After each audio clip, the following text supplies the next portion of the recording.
Hi folks, Alex Klingelhoeffer here with Exencial Wealth Advisors.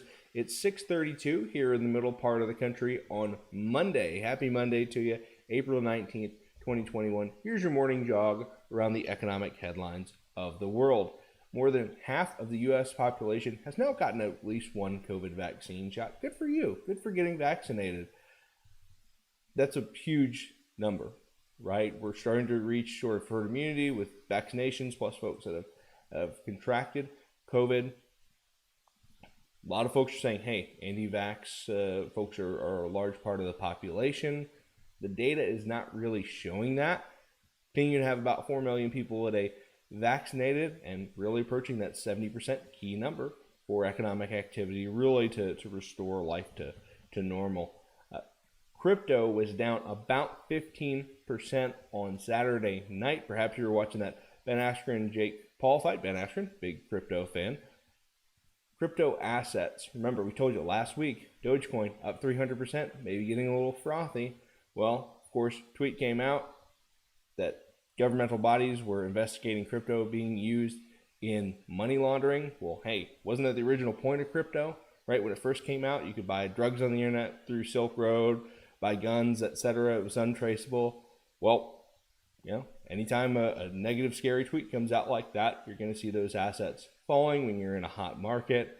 It stabilized a little bit around 57,000. We will see if that's sort of the turning point for a little bit of a retracement in their charts.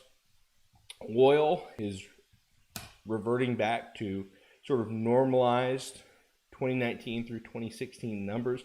Now remember, 2019, actually before the pandemic, we had a little bit more oil to begin with. We had a sort of a glut already, and then of course pandemic hit, things went sky high, drawing about 4 million barrels a day. Inventory levels could be back down to their normalcy in Q3, Q4. That's what analysts are predicting. But remember, demand's still kind of depressed. We still only have somewhere around 94, 95 million barrels of demand. In 2019, when the pandemic hit, we were at 100 million barrels a day. 5 million barrels is a lot to replace. We still have a way to go on the demand front for oil to really find a sustainable draw base. Biggest news on the sporting front on Sunday, 12 of the biggest soccer clubs in Europe are forming their own Super League, including 6 from England. We've got the Spanish sides, Barcelona and Real Madrid, some Italian teams as well, looking to break away from the continental system that really, and here's the thing about European soccer, and I'm not a gigantic soccer fan, but at least I understand the principle.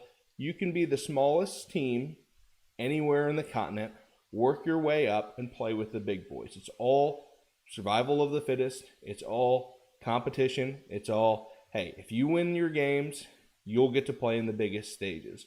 Well, this would end that. This would completely create a haves and have-not, the biggest clubs and no one else.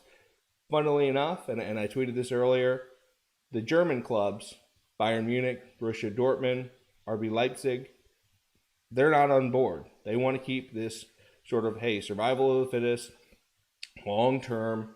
If you win, you get to play in the Champions League. You get the money. That's where the money goes to the winners, not just the entrenched powers at the top. Although the entrenched powers win, right? That's how sports work. The bigger clubs win the most. Kind of like everything else in Europe. Germans trying to be responsible. Everyone else trying new ideas to sort of muck it up. Although on the stock front, Manchester United up 8% in pre-market trading today. Of course, if they broke off, formed their own new league, they get more money more consistently. They didn't make the 16, the knockout round of the Champions League this year. It's a bunch of money that they would get every year of this new Super League. We'll see. If you want some additional content throughout the day, feel free to follow me on Twitter. It's OKC CFA CFP. Until then, I'm out.